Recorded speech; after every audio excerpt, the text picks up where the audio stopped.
Yo, what is going on, everybody? It's your boy Gripper back here with another video for you guys today.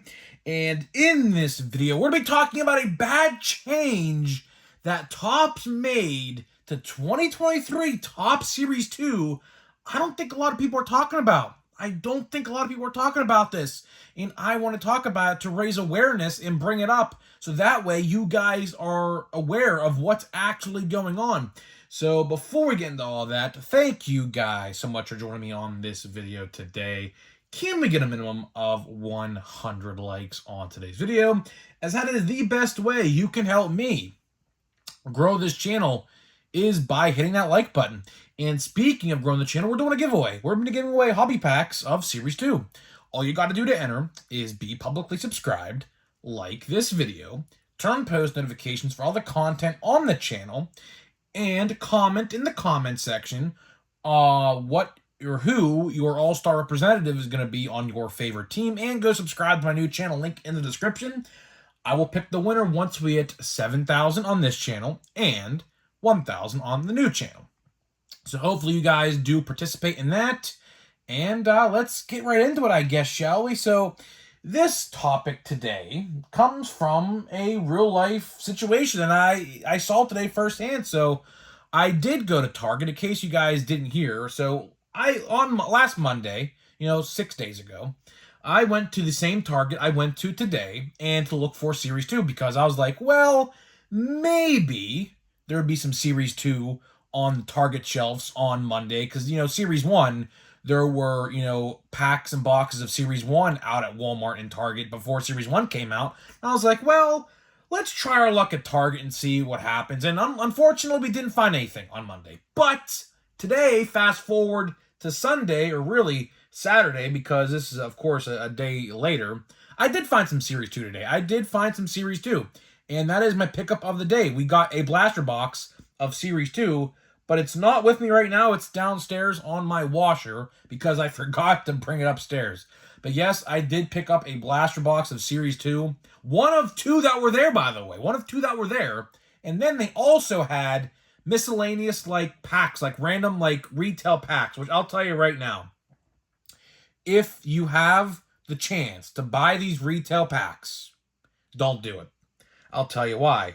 Because of pack searchers. Pack searchers obviously exist.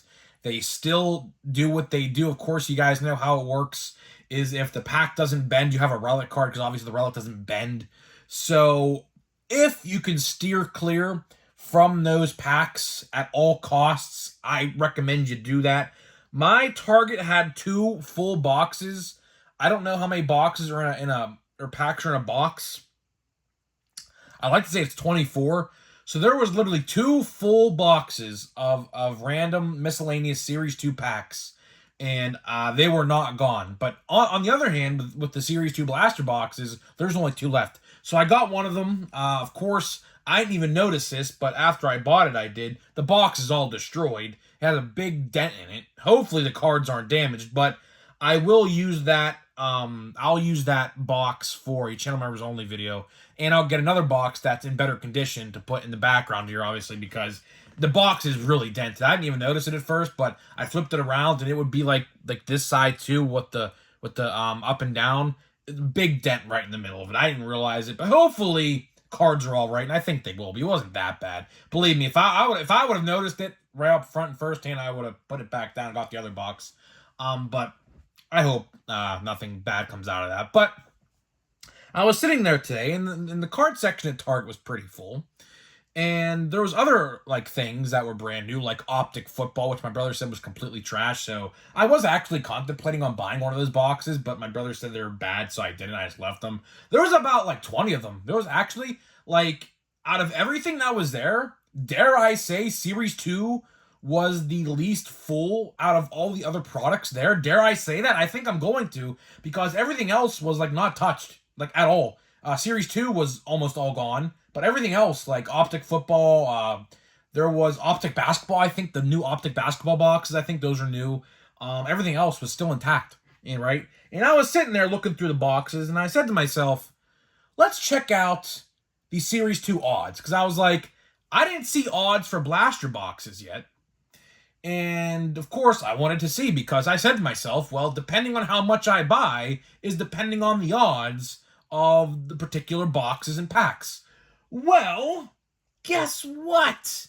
Guess what? And nobody's talking about this. Guess what? There are no odds on any retail format of Series 2. It says that stupid damn saying, for pack odds, go visit Topps.com. Like, why? Why do we have this issue? I was not a fan of it when Series 1 came out. I was not a fan of it when Big League came out. I was not a fan of it when Bowman came out. And now we're doing the same thing with Series 2. I do not like this change. I'll tell you why. I'll tell you exactly the reason why. They want you to go on the site. And by the way, if you guys have ever seen the odds, like the way they have them on the site, very, very confusing. Very, very, very confusing to read. It is a huge chart with all these small numbers, and your eyes, tend to go off the beaten path, as they say. And like, in case, like, if you're looking at a blaster box odd, your eyes will go away and linger to maybe towards the hanger box odds and things like that. It's very, very hard to keep track of. Very, very hard to keep track of. And, I do not like this, because guess what? Casual collectors who primarily buy retail, because obviously the people higher up in the hobby and who are more, willing to do this sort of thing are the people that buy hobby boxes. So the people that buy retail are really people who just afford one box and call it a day and things like that. And, they want to go look at the odds, but they're not there. They're just not there. And before you guys say anything, yes, odds were on Series 1. Yes, if I took this down and showed you the side of it, there are odds on the side of blaster boxes. Because, here, wait, where's the hanger box? Yeah, right here, look. Here, I'll show you this. If you guys don't believe me, here's a hanger box. Here, odds. Odds right here. There you go. There's your proof. But when it comes to Series 2, there's no odds on anything. I looked on the retail packs even. Not a singular odd. Because I was saying to myself, well, I was like, maybe I'll buy a couple retail packs, because I knew they weren't searched, because they're literally just placed there. So I was like, let's chance our luck at these. And I turned the pack around to see there's no odds. I said, yeah, that's it. I'm not buying them. Plain and simple.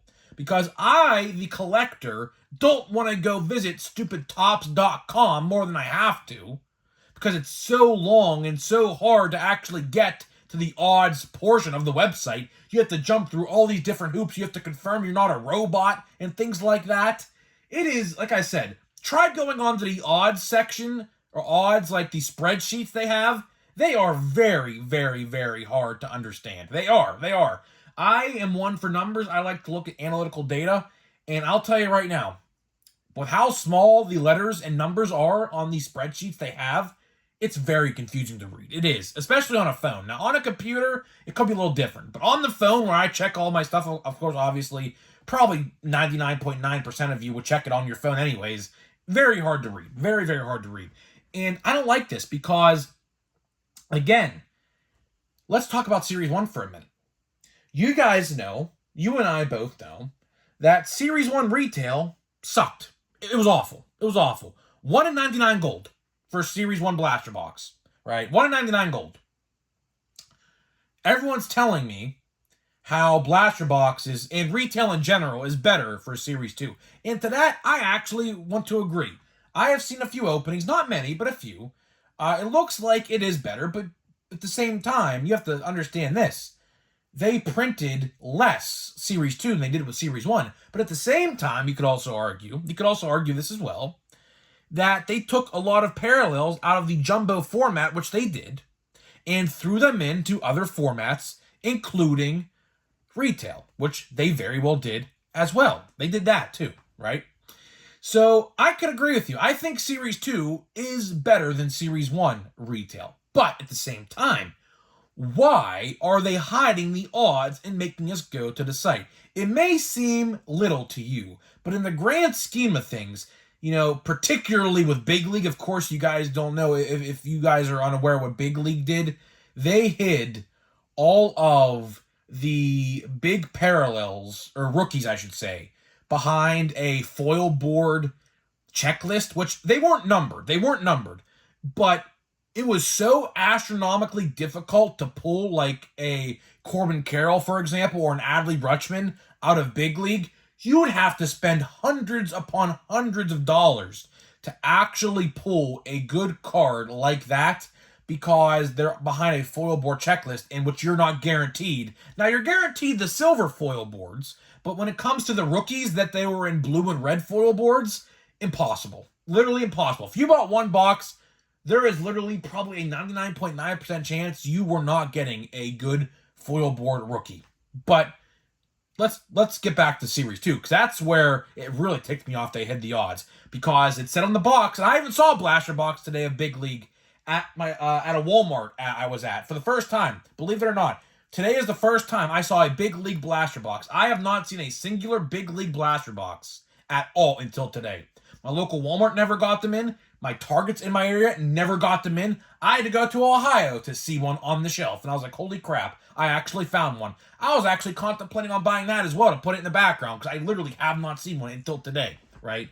But why this is so bad is because the casual fan base who buys retail, saw Series 1 was so bad, because I know a lot of you guys like to do this as well. I do the same thing. I did it today. Every time I'm on a retail card hunt, which I am every weekend, I like to look at odds, right? I like to look at odds before I actually buy something, so that way I know how good or bad it may be, right? For example, Series 1 was awful.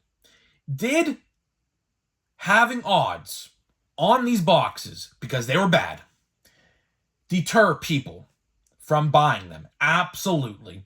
People saw that they were 1 in 99 golds for blaster boxes, and they said, F that, I'm not buying them, right? Now let's fast forward to Series 2, to current day Series 2.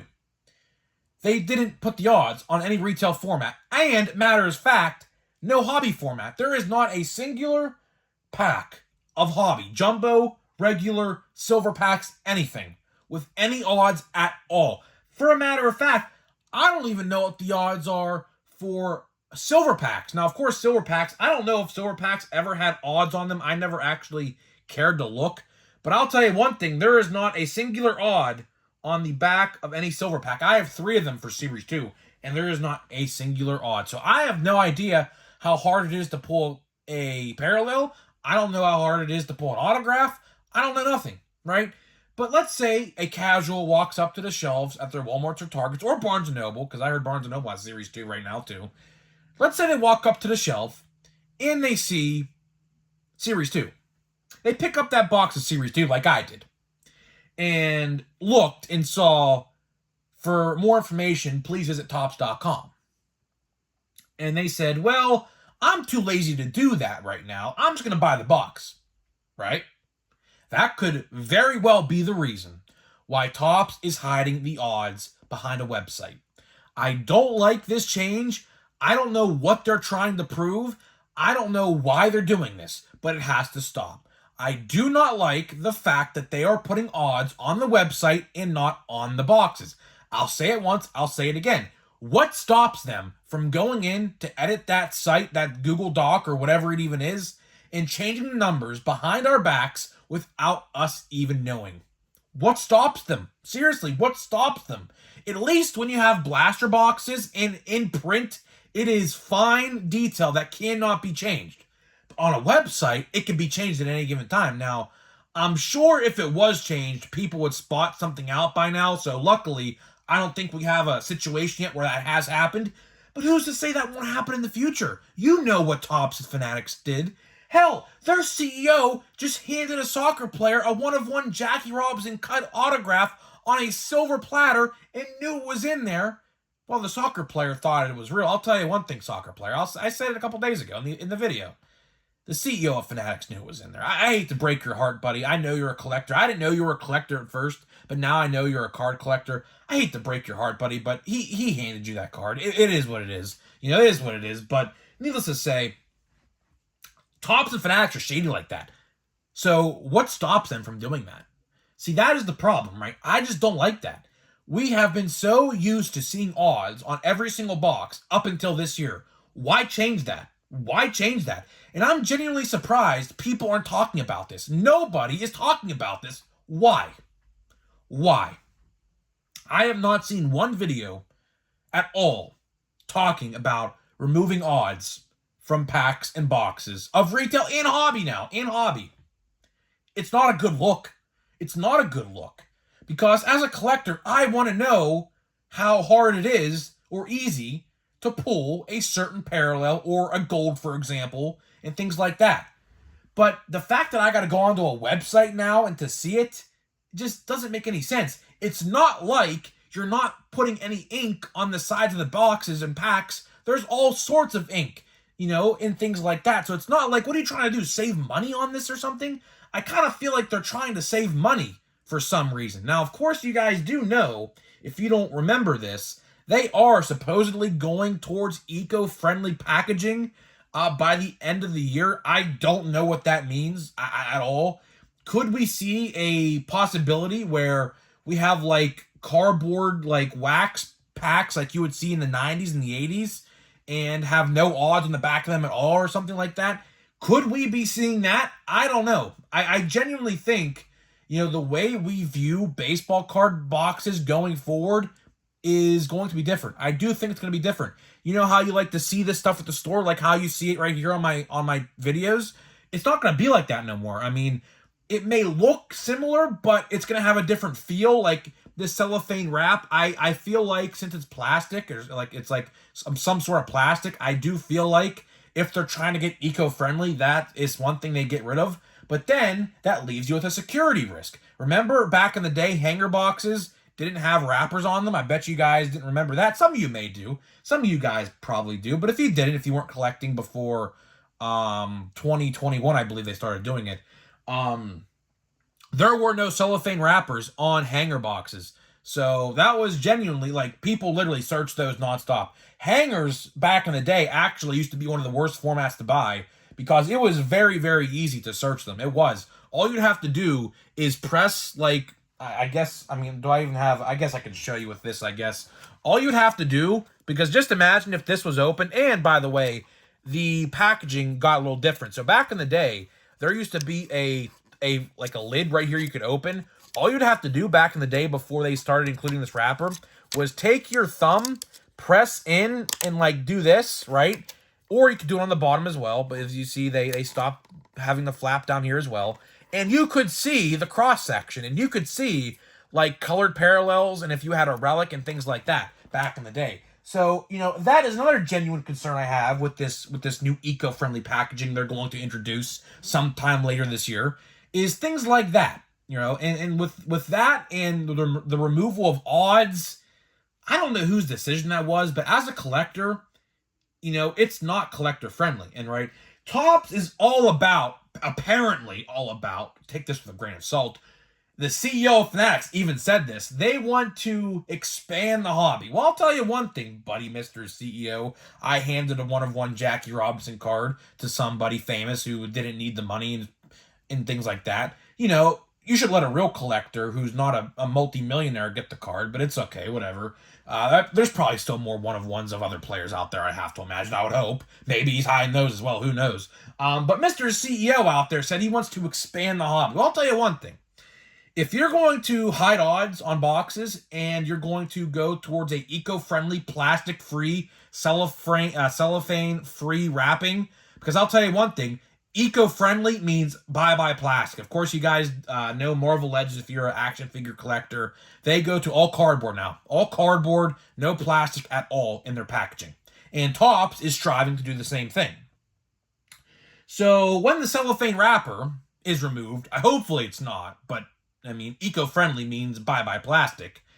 Doesn't that concern any of you to go out and buy boxes in the stores? I know it concerns me. I know it definitely concerns me because it's just not a good feeling to know it's potentially searched. And hopefully that doesn't happen, but again, I'm holding my breath because look what the company we are dealing with is. Fanatics and Topps. And what have they done for us over the last year and a half since they were acquired by Fanatics, to say, yeah, that was a collector-friendly decision?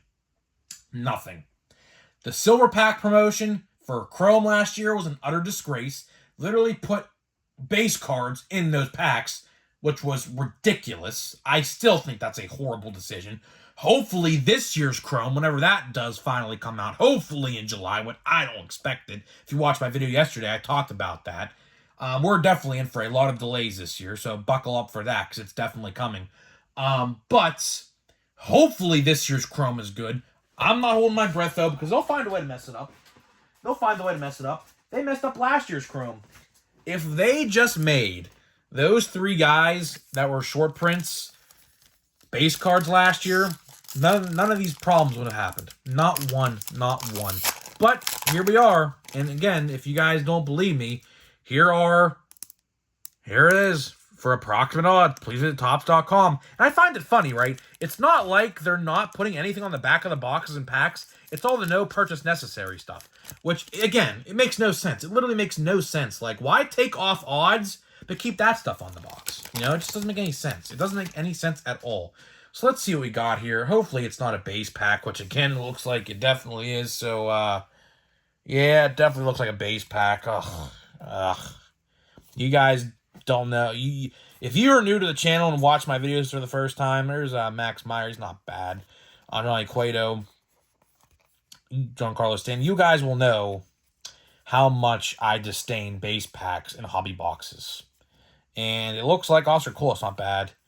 It looks like an all base pack. Yep. Ugh. I'll tell you one thing. For the amount of money you have to pay for these packs, by the way, like if you were to buy a single pack like this, just out of the hobby store, this is $4. This is or $4.50 or $5. I paid $4.50 per pack individually, but $4 to $5 a pack. Does it look like I got my $4 to $5 in value back out of this pack? There should at least, I have been saying this for a while as well. There should be at least 1 insert per pack. Or something, a foil, or something, 88, or something, anything. But they just put base packs in the product, which I hate. I absolutely just despise that. That is definitely one thing they should definitely think about changing for the future, because, you know, with everything going up in price, like jumbos and things like that, luckily you get an insert, a multiple per jumbo pack, but hobby packs, they gotta do a change. They definitely have to change. If I were to spend $200 in hobby in 1 jumbo box, I guarantee you I would pull more inserts and things like that out of jumbo than I do in hobby, because it seems like you just get so many base packs. And I said the same thing with Series 1, if you guys remember. There are just my second hobby box, I got 2 hobby boxes of Series 1. The amount of base packs I got in my second hobby box is despicable. Absolutely. It was literally probably 50% of the packs, which is not good at all. So, guys, let me know what you think about this retail change for Series 2. I don't like it. Neither should you, because, again, it's just another thing that is an interference, really, to doing what we love. And hopefully, you know, if they get enough backlash, they change this, but I doubt it. I highly doubt they would ever change this. Don't know why they even changed it to begin with, but for them to change it back, it would probably take a miracle, because they don't listen to us. So, guys, let me know what you think, and I'll see you guys in the next video.